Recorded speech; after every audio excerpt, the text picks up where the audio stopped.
You're listening to the Virtue Podcast, brought to you by the Great Hearts Institute. Good conversations around the great conversation. Welcome back to the Virtue Podcast. I'm Rob Jackson of the Great Hearts Institute, and I am so pleased to introduce today's guest, an associate professor of practical theology at Princeton. Margarita Mooney Clayton Scholarship looks at the implications of philosophy and theology using the tools of social science. Her many books consider how religious communities shape the lives of their members, how liberal education should be promoted in universities, and how beauty serves to draw us beyond ourselves, that world that is charged with grandeur, as I'm sure you would acknowledge, Margarita. Today, we have the opportunity to discuss her 2021 book, The Love of Learning, 7 Dialogues on the Liberal Arts, and we're just so happy to have you with us, Margarita. Welcome. Thank you. Wonderful to be here, Robert. So you have written this book based on 7 dialogues concerning liberal arts education. And each of those that you interviewed are from disparate areas of study. What prompted you to write this book, and how did you come up with these 7 conversation partners?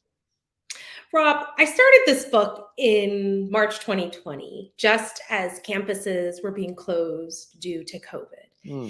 And, C.S. Lewis said that if human beings had waited until we had perfect security before we began to ponder the questions of humanity and think about beauty and truth and goodness, we would never have begun. I started this book in March 2020 precisely because I thought that the shutdowns and the interruptions to life caused by the pandemic were actually a really good time to go deep into the tradition of liberal arts education. I had been increasingly interested in trying to promote a vision of classical liberal arts education that would help universities recover the great traditions in which most of them were founded, which was an integration across fields, the idea that there's unity of knowledge and that the human person is created free, but fallen in sin and in need of grace and redemption.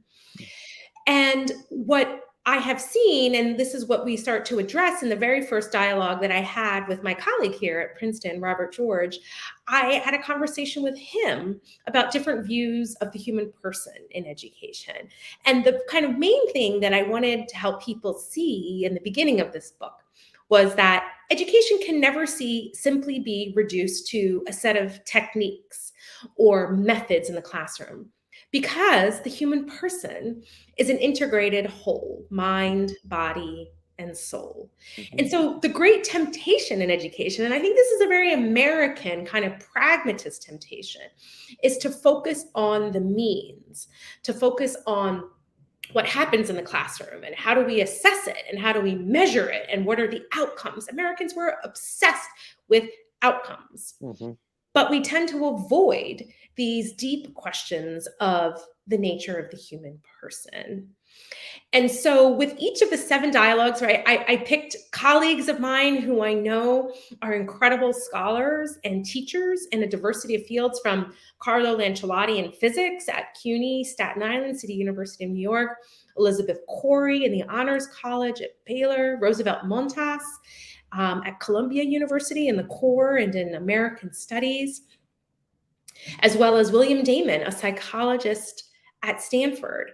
And what I hope to do with these dialogues was use the method of dialogue to help introduce readers to the great debates happening right now in educational philosophy and help them see the implications for these debates on things that we all as Americans should care about, which is pluralism, self-governance, and ultimately a people that can self-govern with virtue, the name of this podcast. It's really a lovely story, and there must have been quite a few elements or moments of serendipity, because as I read through it, I was really struck by the fact that repeatedly the stories of individuals, each of them again in a different area of expertise, had some commonalities. There were certain features of wonder and interest and a sort of aliveness, right, that came out as you interviewed each and got to the root of their interest, their scholarship, but also what continues to propel them forward in their pursuit of liberal education. What are some of those common experiences that you noted among these experts that eventually led them to their convictions concerning liberal education? Well, one commonality is that all of them can name a particular person who helped ignite in them the love of learning. Hmm. That sounds so obvious that sometimes we almost forget it, right? But education only happens person to person. Knowledge is transmitted because somebody left behind a great book, or somebody introduced you to a great author, or somebody motivated you. Hmm. And so everybody I talked to had a moment in time when an encounter with a person, perhaps the person was an author of a book that is now gone, like Augustine, right? Roosevelt Montas talks about being a young immigrant from the Dominican Republic, living in New York and going to Columbia and reading Augustine's Confessions and Hmm. seeing his own life story resonating in there. And George Harn talks about being taken to a classical music concert when he was a public school kid in Florida and falling in love with classical music and eventually doing a PhD. So everybody could remember an experience, which was an encounter with a person and a piece of knowledge that helped them see one of the main points of the book, Hmm. that to learn and to know things is an end in and of itself, right? Hmm. And this is, I think, one of the commonalities. Anybody who loves liberal education, classical education, has really has this core belief that knowledge is an end in and of itself. Now, doesn't mean we don't care about the usefulness of what we learn down the Sure. road, Right. but we can never skip over this idea that knowledge is an end in and of itself. You mentioned that Americans have this pragmatic streak, and surely that is true, that maybe we are or have a tendency towards wanting to understand the utility of knowledge, the practical aspects of knowledge. But maybe you'd elaborate a bit for us on the importance of seeing knowledge as an in and of itself and why that's such a human enterprise, why that's so central to our humanity. Well, so look, first let me comment on Americans being very practical, right? Hmm. Hmm. So I have lived some years in Latin America. My mother is originally from Cuba. I haven't lived there, though I have visited a number of times and still have family there. But I lived in Costa Rica in Central America for 3 years in between undergraduate school at Yale in psychology and graduate school in sociology at Princeton. And there's a kind of spontaneity and a sort of joie de vivre, a love of living and a love of community and people and identity. And then every time I would come to America, I would feel like everything's sped up. Everything has to be done in real time, and we care a lot about efficiency. And, I always felt like I was trying to slow things down. Now, I'm Hmm. not gonna lie, I tried to bring American efficiency into my work in Latin America. Um, Goes both ways, huh? Goes both yeah, ways. so I'm trying to find that kind of happy medium. But also in the time that I've spent, I was a student in France, right? My first book was actually on immigration from Haiti in the United States and Canada and France. And spending time in France, I encountered a culture where, shops close at 6 o'clock on Saturday, not Mm. 8 o'clock, right? Mhm. And where there are national holidays that people celebrate. And there's a sense of identity that emerged from a particular place, right? Mm. And that place has a set of norms and interactions that we call culture. Not that there aren't foreigners who move to France and live there. Of course, there's many immigrants. I studied them, but you can't get away from the very real geography of identity, right? Mhm. The buildings, the cathedrals, the dates in history. And the reality is that America has neither the sort of fun spontaneity of living in Latin America, nor the kind of tradition and culture of most countries that I have visited in Europe. So I began to ask myself kind of why, and I'm a Mhm. sociologist by training, and I loved reading sort of cross-national comparisons. And it's always possible to say, well, that's a big, broad generalization. But listen, ask anybody from Europe what feels more like, is there more commonality between two countries in Europe or between two disparate parts of the United States? I would say two disparate parts of the United States that Mm. far apart as Maryland is, where I grew up, from Mhm. Arizona, where you are, Mhm. there's a shared American culture. And it's one of getting things done. And it's one of an attachment to principle over kind of a long history, right? That the history is the development of a set of principles, not necessarily emergent out of a kind of people. And so what I say that it's kind of harder to then see knowledge as an end in and of itself, because Americans pride themselves on always being a step or two ahead of other people in terms of technology or progress, right? So I think America is a country where progress Mhm. has a greater emphasis than history. Would you agree Mm. with me?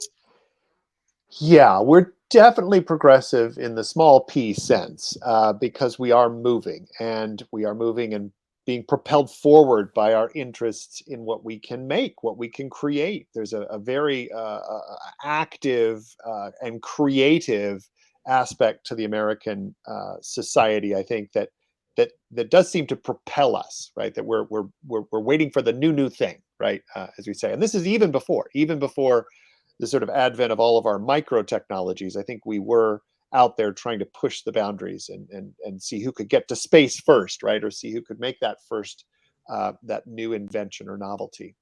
And as such, this is interesting because, of course, the work in liberal education has a tradition that you have studied and that we're both promoting in our own ways.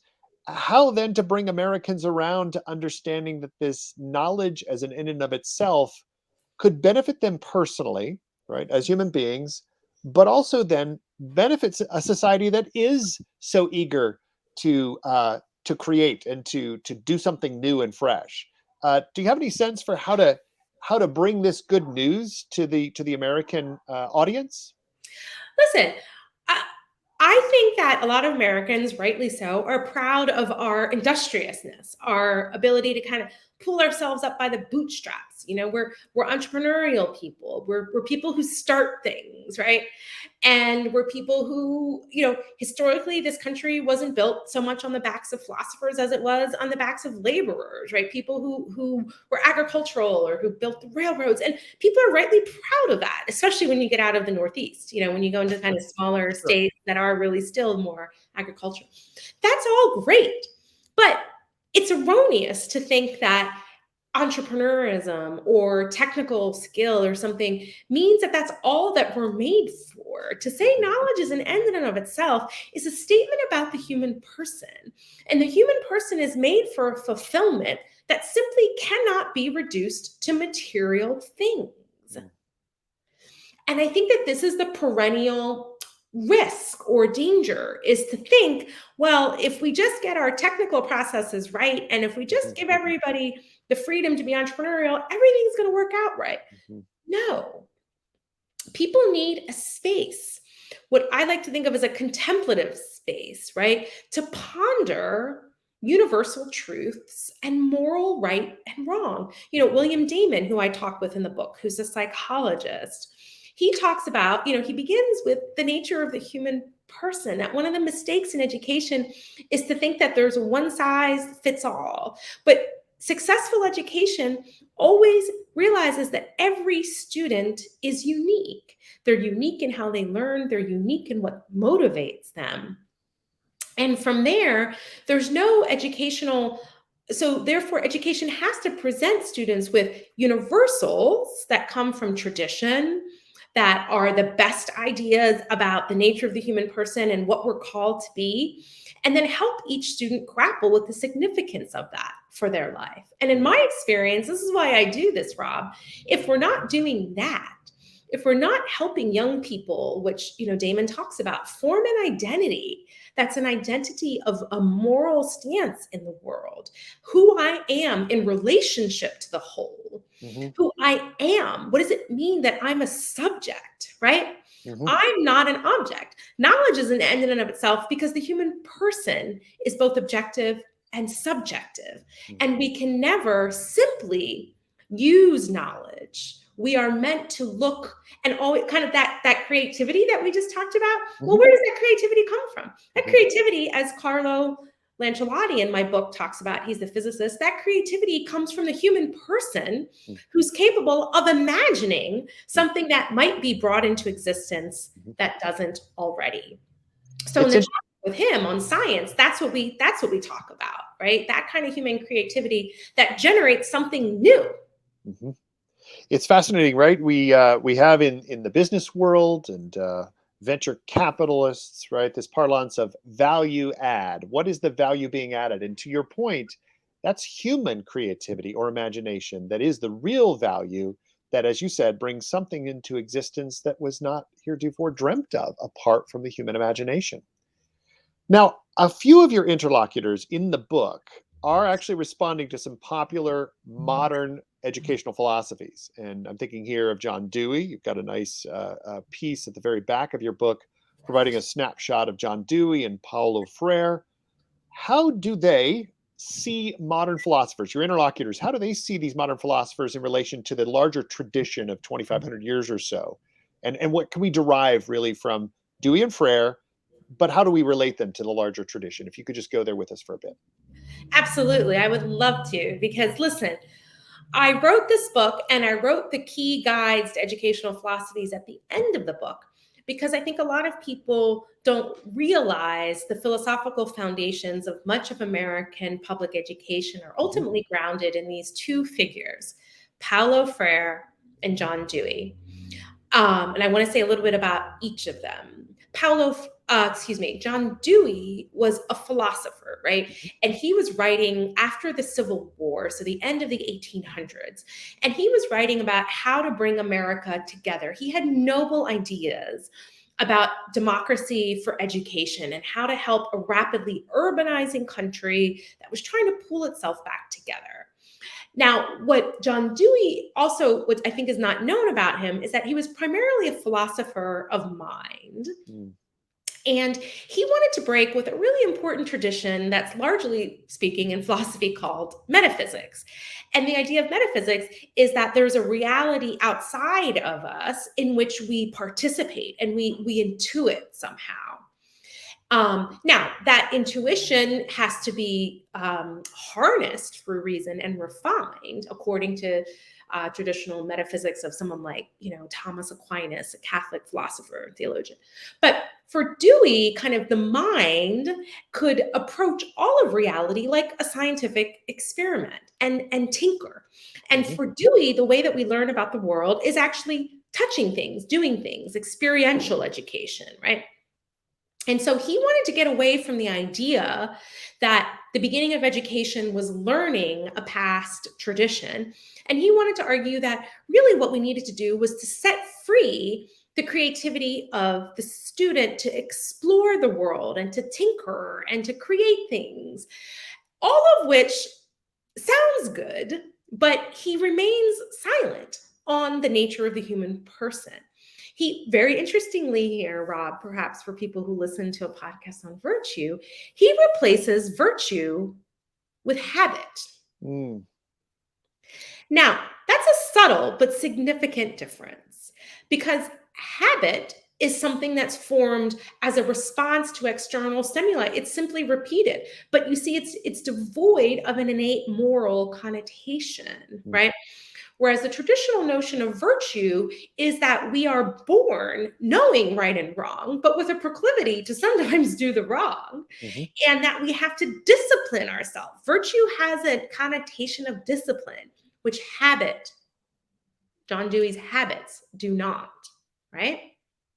So you would distinguish, by the way, just to clarify, obviously Aristotle is keen on habit, but it's habit that is chosen or selected and thus adapted or adopted rather, in order to bring about a virtuous or a vicious end. And the agent, of course, is making those choices, but ultimately habituating. So maybe just a little clarification there in terms of where Dewey is headed with this notion of habit. Is he altering the Aristotelian reading?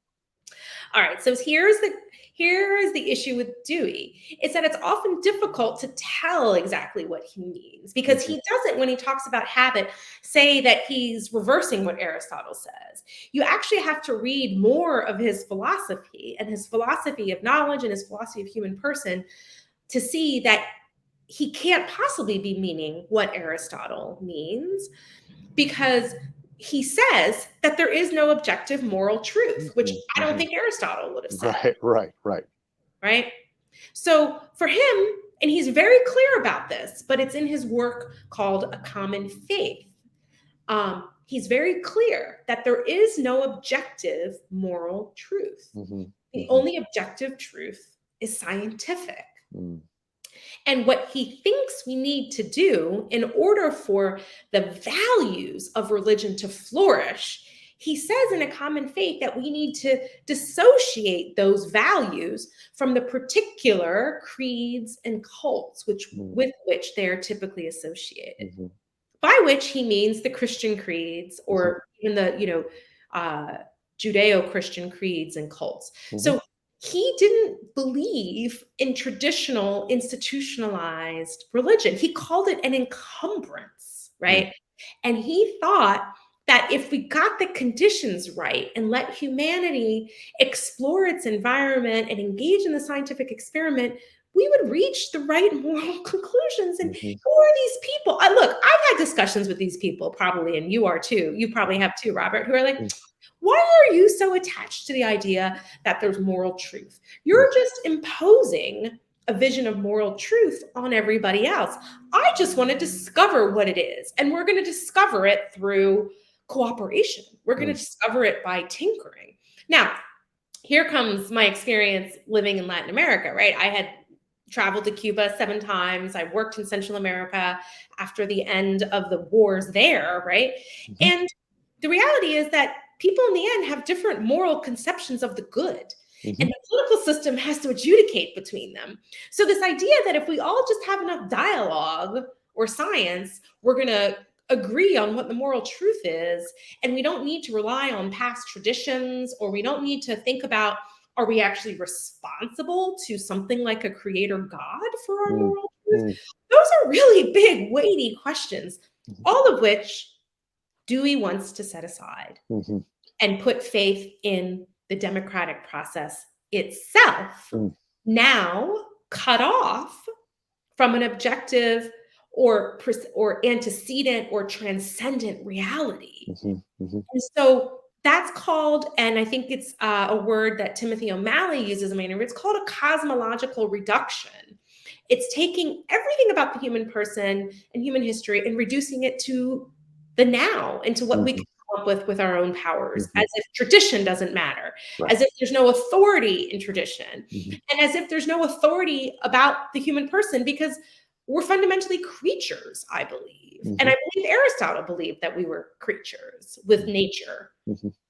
So this displacement of a former way, a metaphysical vision of the human, with an empirical and, again, reduced understanding of scientific, was Dewey's program, his project. Maybe this gives some explanation, has some explanatory value in understanding why today so many see religion or matters of faith and that experience with the divine as in opposition to, or really counter to reason, right? If in fact Dewey and Dewey's successors have perhaps gotten to us, as it were, within our collective understanding, our consciousness. Oh, absolutely. And look, Rob, we could go on about this. I know it's not exactly well, look, what has ended up happening is that public education, and now increasingly universities, people don't encounter the idea that, let's say, theology is actually a branch of knowledge, as John Henry Newman would have said, right? Theology is just a collection of opinions that different people happen to hold, right? But there's no way of adjudicating between any of those opinions. Now, that doesn't line up with most adherents of those religions, who do think it's true, and they've used their reason to get there. But they've used their reason in a different way than a scientific probe and an experiment. Because what Dewey is doing that people don't realize is he's redefining words like science, and he's redefining words like reason in order to make them incompatible with metaphysics and with theology. But the question that I have is, whose definition better actually describes human reality. Right. So That's right. the struggle I ran into doing sociology was that we're supposed to describe how people experience reality, but actually, we're also told to reinterpret religious experience according to categories of power and class Mm. and race. Now, I think Paulo Freire and the larger ideology around class consciousness has something to do with that, right? That what you also asked me about Paulo Freire. You He did, was yeah. a Brazilian educator he did a literacy program for peasants in Brazil. And he wanted to free peasants from what he saw as this banking model of education, which was colonial, imposed, passing on kind of rote memorization about a tradition and a culture that had nothing to do with Brazil. And he wanted to replace that with an education that he called a humanizing education. And a humanizing education starts with the student's experience, starts with a problem, and engages in dialogue where the student interrogates their own experience and tries to get to the root causes of their experience. Now, again, Freire is misleading. There are a lot of people who read Freire and get really excited about what he's saying, but don't read all the way to the end and don't read some of the footnotes and don't pay attention, because what's subtle and difficult to grasp perhaps about Freire is that he's always telling you that reality and truth, that reality begins with a contradiction. The way to know reality is to identify a problem, some opposites, right? Oppressed and oppressor. These are terms that he uses. He begins with these terms, and he means something very specific by it. He means capitalists and people oppressed by capitalism. And he does explain all of this actually in Pedagogy of the Oppressed. And his book has given rise to, I think, what we see now, which is a whole variety of different ways of thinking about these binary opposites around identity. I'm X and you're Y and you have power, etc. So all of reality for Freire comes down to power. And it comes down to this kind of clash between opposites, because the engine of history, he's taking this from Marx, who took it from Hegel. The engine of history is conflict, not unified reality, and not a unified reality that is self-communicating love, which is what I believe as a Christian. And, we also, I think, share that with our Muslim brothers and sisters and with our Jewish brothers and sisters and with other believers, that the root of all reality is a being that communicates in love, whom we are ultimately destined. That supernatural is just completely reduced. And Freire treats the human person as driven for material ends and therefore locked in a never-ending conflict of power. And the problem is, I don't see a way out. Yeah, it seems as though it's a closed system. That there really is no capacity, as you said earlier about the nature of dialogue. If dialogue it's an end in and of itself, but doesn't lead to some sort of discovery, some sort of awareness or knowledge of a larger ordered whole of which we are parts, if we can't see ourselves as a part of something cohesive, coherent, and harmonious, then we are locked in this endless struggle, this endless problem seeking, resolving, constant, the constant clash, as it were, of ignorant armies, to quote a poet. If that is the case in these two modern educational philosophers, again, we're looking at, and the folks you interviewed are a part of a larger tradition. They're drawing on the liberal arts. I'm wondering if you might be able to kind of identify some of what you see now from these scholars that's happening in the contemporary university in regard to liberal education under the influence of Dewey, Freire, and others. What are some of the big ones, right? What are some of the sort of main lines that we see in the university world that we should be paying attention to? Well, I see in the university world, really, things since COVID, right, about 3 years ago at this point, there's been a concern that more and more students are interested in taking classes and majoring in something that's going to give them a practical skill at the end, right? And this has been a trend that's been happening for a while, but I think it's accelerated. And so even a lot of the Ivy League schools have fewer and fewer history majors or English majors, and a lot more people going into STEM, as well as economics and maybe even psychology, because they think that that can be a skill that can be used. Economics for sure. And so I do see at least an opening from university administrators and professors to talk about the need for a kind of broader education and not the hyper specialization.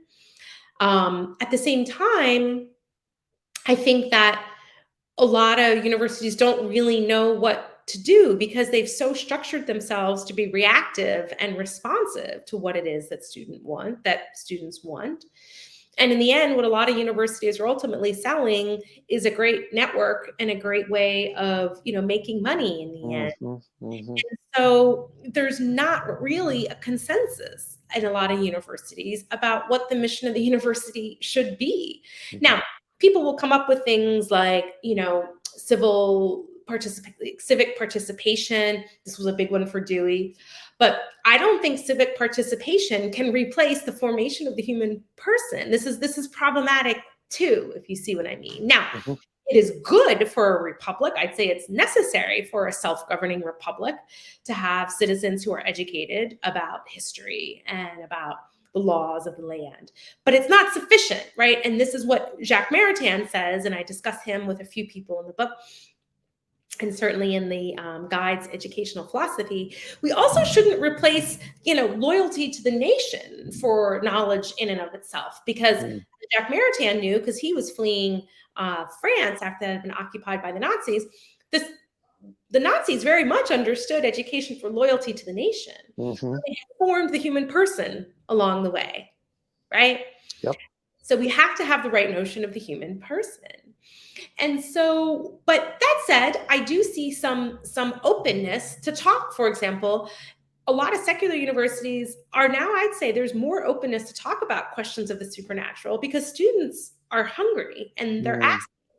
So I've begun to say, well, if Princeton University can sponsor, mindfulness for all of the freshmen during freshman orientation, maybe that's a sign that, campus ministry should get more active at not only teaching their own intellectual tradition, as important as that is, but teaching a tradition of prayer and of worship and of being in nature and being with other people. Because I think worship has fallen off in this country, right? We have a lot of belief, but a lot of people might believe, but are they engaging in collective worship, and are they learning a tradition of worship? And I've increasingly come to think that that is extremely important, because if we don't know who we're worshiping, then we're going to end up in one way or another with this kind of closed, like we talked about prayer being a closed system. Well, our own achievement can become a closed system and it can start to feel oppressive. So I've really shifted to think that kind of the basic stance from going knowledge is an end in and of itself to affirming reality as inherently good, but the human person in need of salvation. So that's a pretty tall order, but you are a practical theologian.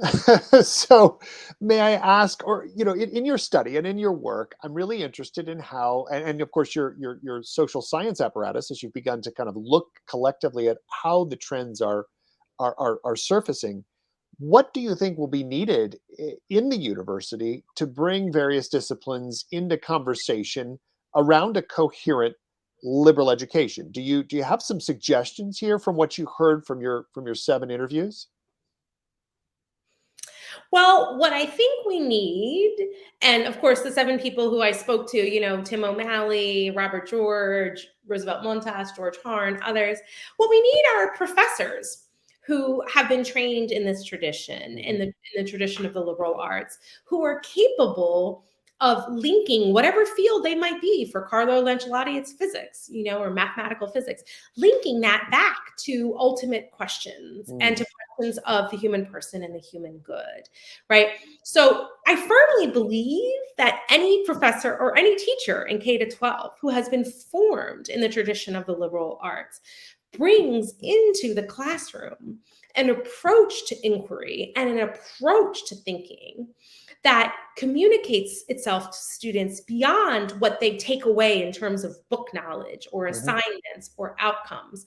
But it's the approach to inquiry, and it's the ability to help students piece together different kinds of knowledge. So that's at the individual level of the professors. So part of the reason I started Scala Foundation and started doing these readings on my own was that I wanted to be a professor who could do that better. I felt that I was basically being, passing on to my students a very narrow-minded view of the world.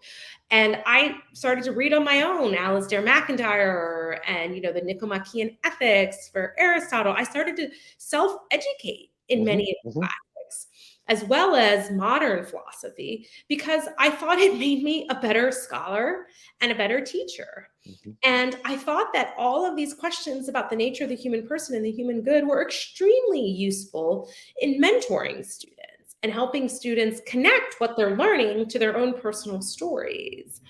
And so I felt truly enlightened as a scholar and a teacher when I began to largely work my own way through this tradition.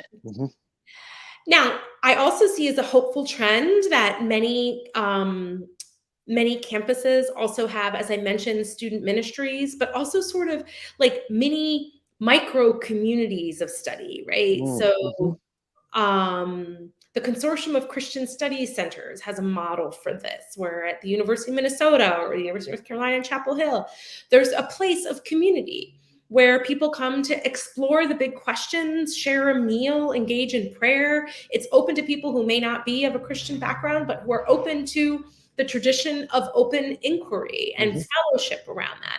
And they have guides and they have mentors. And so I see more and more of these micro communities setting up around universities that make the education seem more personal, as well as, not to mention, the proliferation of, summer programs and ways to supplement education online. And I think a lot of content delivery, a lot of young people are spending a lot of time on YouTube. Hello, hopefully some of you are watching. That's right. That's exactly right. But there's some fantastic content out on YouTube. Right. And there are some great lecturers and there's really great content. So our young people, if they know what they're looking for, they will find it on social media and they will share it with other people and they'll subscribe and they'll watch a whole bunch of videos and they'll discuss it. Look, how many people have been influenced, for example, by one professor named Jordan Peterson, who suddenly got really big on YouTube? And he may be the biggest. I use that as an example. Sure. There are others out there. Robert George, who you mentioned already, through his work at the James Madison program, and he's a very active public speaker. People haven't all taken his classes, but he's pretty easy to find, right? Or me, right? I've built Scala Foundation and a platform and a YouTube channel, and teachers tell me that they go and they listen to all the back content. So this wasn't happening. Honestly, this was happening maybe a little bit before COVID, but it's happening a lot more now. These kinds of conversations that you and I are having. I think you're right. I do think people are finding each other, and the hunger is there, Rob. The hunger is there. I think you're absolutely right. And to hear and to read that your foundation is really dedicated to restoring meaning and purpose in education through classical liberal arts is, as you can imagine, music to my ears and to the ears of our listeners. So as you talk about Scala Foundation, tell me a little bit more about the essential features, right? You've talked about the gatherings and convening some of these like-minded scholars, but how will the world look different in 10 years if Scala is successful in fulfilling its mission? Tell us that, please. Right. Well, first of all, I'll just say the word Scala means ladder in Latin and Italian. And I took it from the rule of Saint Benedict, the ladder where we sort of ascend to God, but descend in humility, right? So this is my image of what education needs to be, an ascent to greatness, but staying grounded in humility. The other image I like to associate with Scala, and I think this answers your question, is really the image of bridge, right? Right now, a lot of people don't know what the classical liberal arts tradition is. And so Mhm. Scala has been working for the last 7 years to raise awareness about what this great tradition is, how it's practiced, and why this is the model for a self-governing people who are faithful people who believe in human freedom. This is another commonality amongst all of my interviewees is a staunch conviction of the nature of human freedom and the responsibility to educate that freedom to be used, yes, in practical ways, but according to the truth, right? Our Mhm. Mhm. freedom needs a guide. This is extremely important in a country like the United Mm. States. Now, the book I did after The Love of Learning, which we've talked about today, is called The Wounds of Beauty: 7 Dialogues on Art and Education. And I did that book, Rob, because of all of the topics that I present in The Love of Learning. The one where students had heard virtually nothing and wanted to hear more was the conversation that I had with George Harn on beauty. Mm. He's a music professor, graduated from Princeton University, used to be president of Magdalen College of the Liberal Arts, is now Dean of Arts and Sciences at the University of St. Thomas in Houston.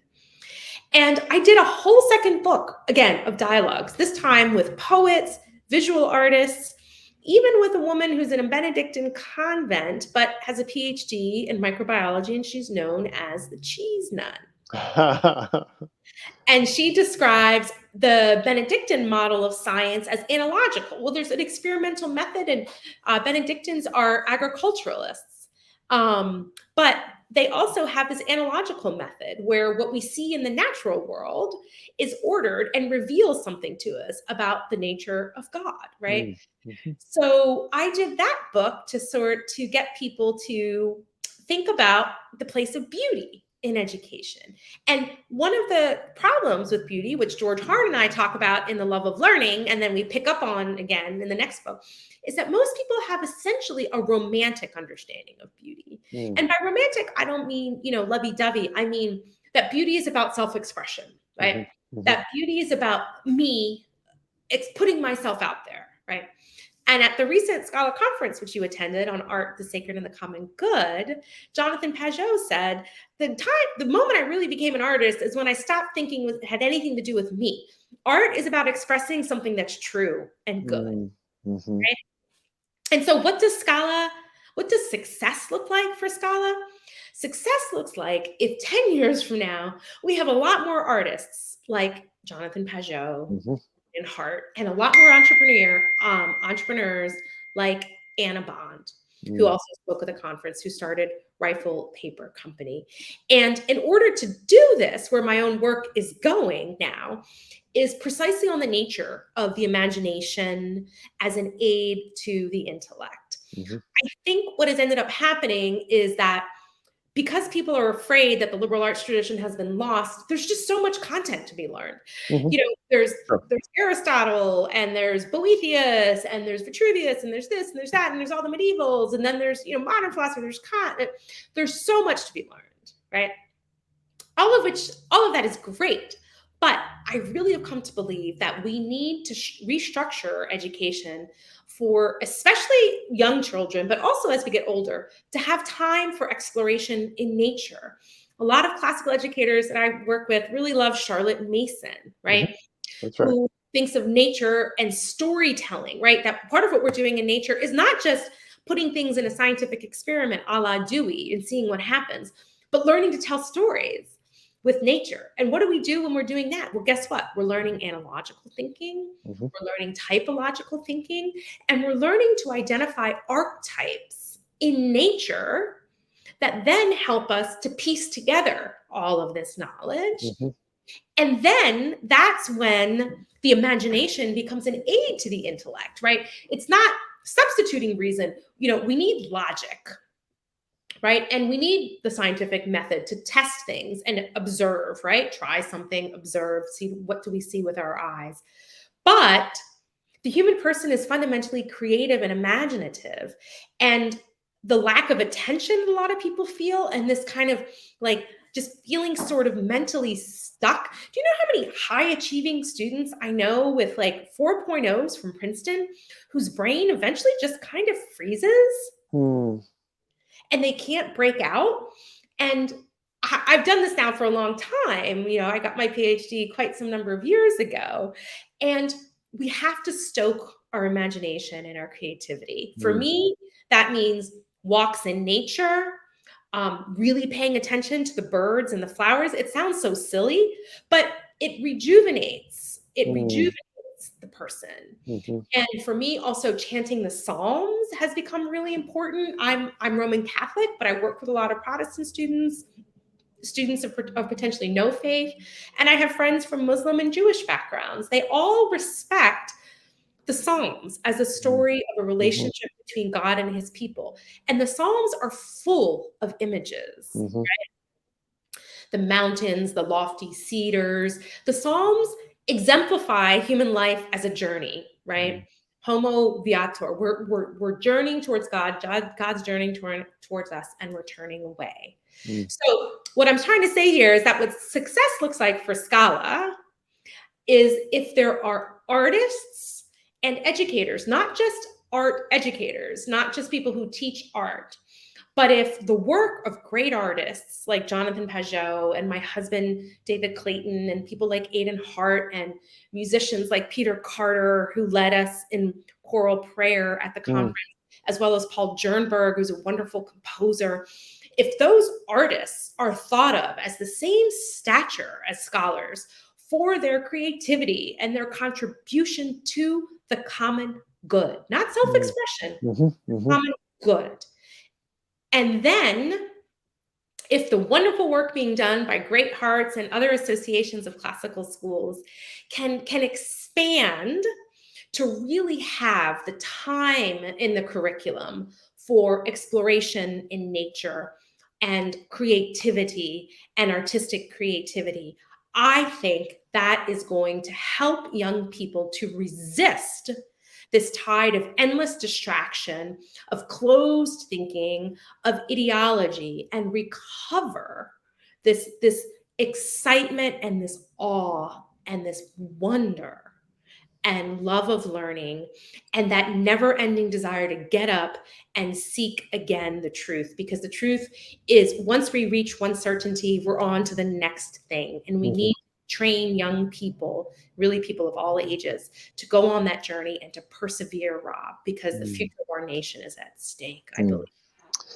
Well, I agree with you very much, Margarita, and I am admonished, and I'm sure our listeners are hearing this word of encouragement to consider the birds of the air and the lilies of the field, to recognize that the heavens declare the glory is there for all of us as we consider a true and genuine education, a liberal education, broadly understood.